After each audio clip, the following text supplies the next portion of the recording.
स्वागत है। आज हम जिन स्रोतों पर नजर डाल रहे हैं वो हमें एक एक बहुत ही अनोखी देवी शीतला देवी उनकी दुनिया में ले जा रहे हैं। हमारे पास जो सामग्री है वो है शीतला रोग निवारक हिंदू देवी नाम के एक लेख के कुछ अंश। तो चलिए शुरू करते हैं। हम समझने की कोशिश करेंगे कि ये शीतला देवी कौन है, उनका इतना महत्व क्यों है और खासकर स्वास्थ्य, बीमारियां, उसमें भी चेचक, उनसे उनका क्या रिश्ता है। ये बात अपने आप में थोड़ी उलझी हुई है, पर दिलचस्प भी है ना कि एक ही देवी बीमारी का कारण भी मानी जाए और फिर उसी से बचाएं भी। शायद यही विरोधाभास उनकी कहानी का एक अहम हिस्सा है। बिल्कुल सही कहा आपने। ये एक ऐसी देवी हैं जिनकी पूजा मुख्य तौर पर उत्तर भारत में होती है और कई जगह इन्हें देवी पार्वती का ही एक रूप, एक अवतार माना जाता है। इनका नाम ही देखिए ना, शीतला, जिसका मतलब है ठंडक पहुंचाने वाली। ये नाम सीधे सीधे उनके काम की तरफ इशारा करता है। मतलब बीमारियां, खासकर चेचक है, फोड़े फुंसी हैं जिनमें जलन होती है, ताप होता है, उनसे राहत देना। अच्छा, तो नाम में ही इलाज छिपा है। स्रोत ये भी बताते हैं कि इनकी पूजा का कोई खास समय होता है। हाँ बिल्कुल, होली के बाद चैत्र का महीना लगता है, उसमें मंगलवार, सप्तमी और अष्टमी, इन दिनों को तो बाकायदा शीतला सप्तमी और शीतला अष्टमी कहते भी हैं। शीतला सप्तमी और अष्टमी, ठीक है। और अगर हम पौराणिक कथाओं में देखें तो उनका काम सिर्फ बीमारियों को ठीक करना ही नहीं है, उन्हें एक माँ की तरह भी देखा जाता है जो बच्चों को बचपन की बीमारियों से, खासकर वो दाने निकलने वाली बीमारियां और चेचक, उनसे बचाती हैं। माँ का रूप। हाँ, और इसके साथ ही उन्हें संतान प्राप्ति से भी जोड़ा गया है। प्रजनन क्षमता की देवी भी हैं। महिलाएं अच्छे पति और स्वस्थ संतान के लिए भी उनकी प्रार्थना करती हैं। तो मतलब ये सिर्फ रोग ठीक करने वाली देवी नहीं है, बल्कि एक तरह से पूरे परिवार की रक्षक हो गई, जो कल्याण भी देखें और घर की आजीविका भी। हाँ बिल्कुल, परिवार का कल्याण, आजीविका की रक्षा, और इतना ही नहीं। अच्छा, और क्या है? अच्छी बारिश के लिए भी उन्हें पुकारा जाता है। अकाल न पड़े, सूखा ना हो, यहाँ तक कि पशुओं की बीमारियां रोकने के लिए भी। ये तो मतलब उनका दायरा काफी बड़ा हो गया। निश्चित रूप से। स्कंद पुराण का आपने नाम सुना होगा, लगभग 16वीं शताब्दी का ग्रंथ है। हाँ, सुना है। उसमें एक बड़ा रोचक जिक्र मिलता है। बताया है कि जब बच्चों को चेचक के दाने निकलते हैं तो भक्त लोग मसूर की दाल पीस कर लगाते हैं, और ऐसी मान्यता है कि शीतला माँ की कृपा से बच्चे ठीक हो जाते हैं। मसूर की दाल? क्या स्रोतों में कुछ बताया है कि यही दाल क्यों? इसका कोई खास मतलब या प्रतीक, या बस एक पारंपरिक नुस्खा है? देखिए, स्रोत कोई खास प्रतीकवाद तो नहीं बताते इसके पीछे का, पर हाँ, ये लोक परंपराओं का हिस्सा जरूर रहा है। अक्सर ऐसी चीजों के पीछे वही होता है जो आसानी से मिल जाए और जो पीढ़ी दर पीढ़ी अनुभव से सही माना गया हो। समझ आता है। अब यहाँ से कहानी में और भी परतें जुड़ती हैं। सामग्री बताती है कि शीतला पर जो सबसे पहली बंगाली कविताएं लिखी गईं, वो सप्तग्राम में 1690 के आसपास। 1690 यानी 17वीं सदी के आखिर में। और फिर उसके बाद? हाँ, उसके बाद 18वीं शताब्दी में पश्चिम बंगाल का जो मिदनापुर इलाका है, वहाँ उनकी पूजा काफी ज्यादा बढ़ गई। और इसका एक ऐतिहासिक कारण भी दिखता है। वो दौर था जब मराठा साम्राज्य और ब्रिटिश ईस्ट इंडिया कंपनी, इनके बीच लड़ाइयां चल रही थी। हाँ, वो संघर्ष का दौर था। बिल्कुल, और उसके चलते अकाल जैसी हालतें बनी और चेचक से मरने वालों की संख्या भी बढ़ गई थी। तो ऐसे मुश्किल समय में लोग अक्सर ऐसी दैवीय शक्तियों की तरफ और ज्यादा उम्मीद से देखते हैं जो उन्हें बचा सकें, राहत दे सकें। ये बात तो है। मुश्किल समय में आस्था और भी मजबूत हो जाती है। आपने शुरू में उनके नाम का मतलब बताया था, संस्कृत से शीतला, यानी जो ठंडा करती है। हाँ बिल्कुल, और ये उनके आशीर्वाद का जो मूल तत्व है, यानी बुखार की तपिश से राहत देना, उसी को दिखाता है। एक और बात जो ध्यान खींचती है वो ये कि उनकी पूजा सिर्फ हिंदू ही नहीं करते। अच्छा, और कौन? बौद्ध, पौरथई आदिवासी समुदायों में भी उनकी पूजा होती है। ये दिखाता है कि उनकी मान्यता कितनी फैली हुई है, कितनी व्यापक है। ये तो काफी रोचक है कि वो अलग अलग समुदायों में मानी जाती हैं। उत्तर भारत में, खासकर जाटव समुदाय में, उन्हें शिवजी की पत्नी पार्वती जी का ही रूप मानते हैं ना? हाँ, पारंपरिक रूप से यही मान्यता है। और नीम के पेड़ से उनका बहुत गहरा नाता बताया गया है। नीम? हाँ, नीम के तो औषधीय गुण होते ही हैं। बिल्कुल, नीम के पत्ते, उसके फूल अक्सर मंदिरों में प्रसाद या नैवेद्य के तौर पर चढ़ाए जाते हैं। ये शायद नीम के उन्हीं औषधीय गुणों की जो प्राचीन समझ है, उसी को दिखाता है। कुछ जगहों पर, जैसे मुजफ्फरनगर में, उनका एक स्थानीय नाम भी है, माँ उजली देवी। माँ उजली देवी, यानी दिव्य प्रकाश वाली माँ। उनके और भी कई नाम हैं शायद, स्रोत बताते हैं। जी हाँ, काफी सम्मानजनक नाम और उपाधियां हैं, जैसे ठकुरानी, जगरानी मतलब विश्व की रानी, करुणामयी दया से भरी हुई, मंगला यानी शुभ करने वाली, भगवती, दयामयी, कई नाम हैं माना जाता है। अच्छा, कृपी का रूप। ये तो अलग ही जुड़ाव है। हाँ। और वहीं अगर दक्षिण भारत में देखें तो खासकर तमिल समुदाय में देवी मरियम्मन की पूजा होती है। उनके गुण और भूमिका शीतला से काफी मिलते जुलते हैं। अब जरा उनकी पूजा पर आते हैं, खासकर शीतलाष्टमी पर। आपने बताया था चैत्र महीने में, स्रोत ये भी कहते हैं कि ये फाल्गुन महीने की अष्टमी को भी। मतलब थोड़ा कंफ्यूजन है या अलग-अलग मान्यताएं हैं? हाँ, इसमें थोड़ी क्षेत्रीय भिन्नता हो सकती है। कुछ स्रोत फाल्गुन फरवरी मार्च का उल्लेख करते हैं, कुछ चैत्र मार्च अप्रैल का।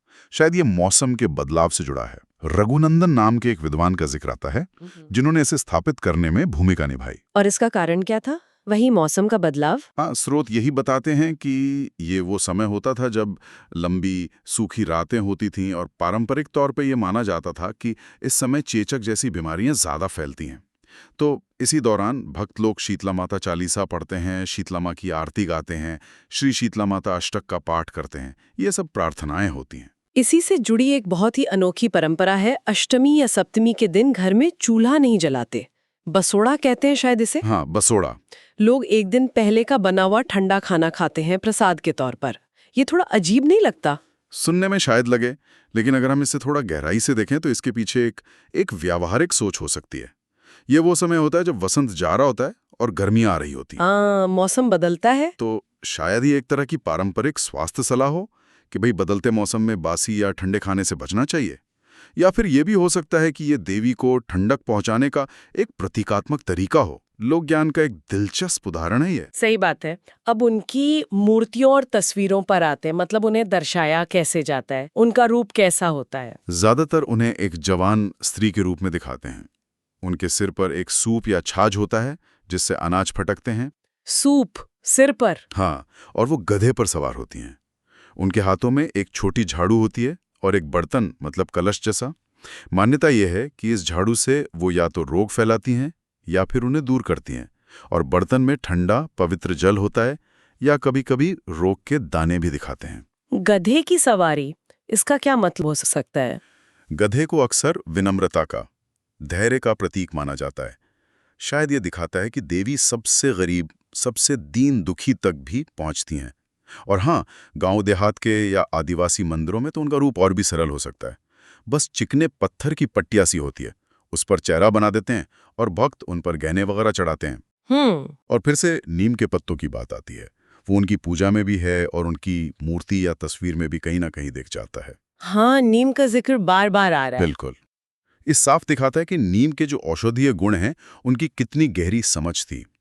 आजादी राष्ट्र इंडिका, इसका जिक्र तो सुश्रुत संहिता जैसे पुराने आयुर्वेदिक ग्रंथों में भी मिलता है कि वो बुखार कम करता है, कुछ स्किन की बीमारियों में भी काम आता है। स्रोतों में ये भी लिखा है कि उन्हें देवी कात्यायनी का भी एक रूप माना जाता है। इसके पीछे क्या कहानी है? कहानी ये है कि ज्वरासुर नाम का एक राक्षस था, एक असुर।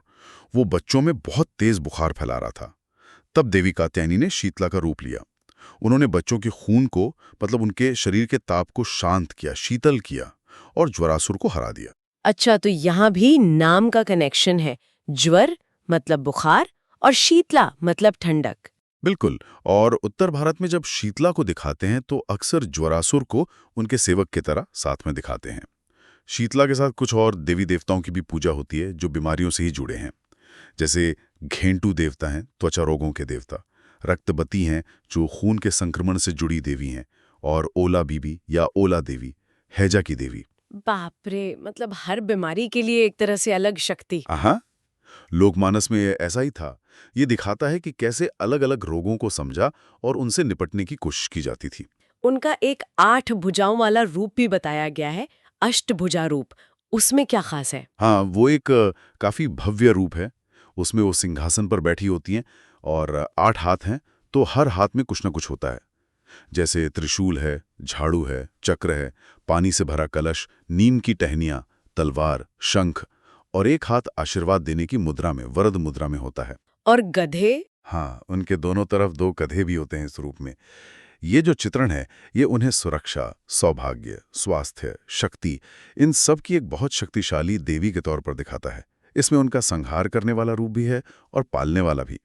ये सब जानने के बाद वो जो शुरू में बात हुई थी विरोधाभास की, वो और भी साफ हो जाती है कि वो बीमारी देती भी हैं और ठीक भी करती हैं। क्या इसी वजह से मतलब इतिहास में कोई दिक्कतें भी आईं? हाँ, ये एक बहुत अहम सवाल है। ऐतिहासिक तौर पर कुछ समुदायों में ये माना जाता था कि शीतला उन लोगों में चेचक फैलाती हैं जो नास्तिक हैं या उनकी पूजा नहीं करते हैं, ताकि उन्हें अपनी गलती का एहसास हो। लेकिन साथ ही ये भी था कि अगर वो माफी मांगे, दान पुण्य करें, तो देवी उन्हें ठीक भी कर देती थी। अच्छा, तो ये दोहरी बात हो गई। बिल्कुल। और इसी दोहरी मान्यता के चलते जब विश्व स्वास्थ्य संगठन मतलब WHO ने अपना चेचक खत्म करने का प्रोग्राम शुरू किया, SEB smallpox eradication programme, और टीके लगाने शुरू किए, तो उन्हें शुरू में काफी विरोध झेलना पड़ा। विरोध? टीके का विरोध क्यों? क्योंकि कई स्थानीय लोगों को लगा कि ये देवी शीतला का जो अधिकार क्षेत्र है उसमें दखलंदाजी है। ओहो। उन्हें लगा कि ये जो पश्चिम का विज्ञान है, ये उनकी जो पारंपरिक धार्मिक व्यवस्था है उसे नीचा दिखा रहा है या कमजोर कर रहा है, और देवी नाराज हो सकती हैं, उनका प्रकोप हो सकता है, ये डर भी था। तो फिर इसका हल कैसे निकला? ये तो बहुत बड़ी चुनौती रही होगी। इसका हल बड़ा ही, आप कह सकते हैं, रचनात्मक तरीके से निकाला गया। स्रोत बताते हैं कि SEP ने ऐसे पोस्टर और प्रचार सामग्री बनवाई जिसमें खुद शीतला देवी को टीके की सुई के साथ दिखाया गया, या ऐसा दिखाया गया कि वो टीके का समर्थन कर रही हैं। अरे वाह, देवी को ही इस्तेमाल किया। हाँ, इससे ये हुआ कि टीकाकरण को देवी के गुस्से का कारण नहीं, बल्कि उनकी कृपा या उनकी शक्ति पाने का एक जरिया मान लिया गया। ये लोक विश्वास और आधुनिक विज्ञान के बीच तालमेल बिठाने का एक कमाल का उदाहरण है। सच में, ये तो मान्यताओं का जो लचीलापन होता है और कैसे वो बदलती परिस्थितियों में ढल जाती हैं, उसका बेहतरीन उदाहरण है। मतलब देवी की अवधारणा को यूज करके उस विरोध को खत्म किया गया। बिल्कुल। और आखिर में एक बात और जान लें कि बौद्ध कथाओं में भी उनका जिक्र आता है। कभी कभी ज्वारासुर और शीतला को पर्णशबरी नाम की एक बौद्ध देवी हैं जो रोगों से जुड़ी हैं, उनके साथी के रूप में भी दिखाया गया है। अच्छा, बौद्ध कथाओं में भी? हाँ, ये दिखाता है कि कैसे विचार और देवी देवताओं का आदान प्रदान अलग अलग धार्मिक परंपराओं के बीच भी होता रहा है। तो इस पूरी चर्चा का सार क्या निकाले हम? आज की बात से ये तो एकदम साफ है कि शीतला देवी कोई साधारण देवी नहीं है। बिल्कुल। वो बहुत जटिल, बहुत बहुआयामी शख्सियत है। एक तरफ तो वो चेचक जैसी भयानक बीमारी के डर का प्रतीक है ना, हाँ। तो दूसरी तरफ वो ठंडक, इलाज और सुरक्षा की उम्मीद भी है।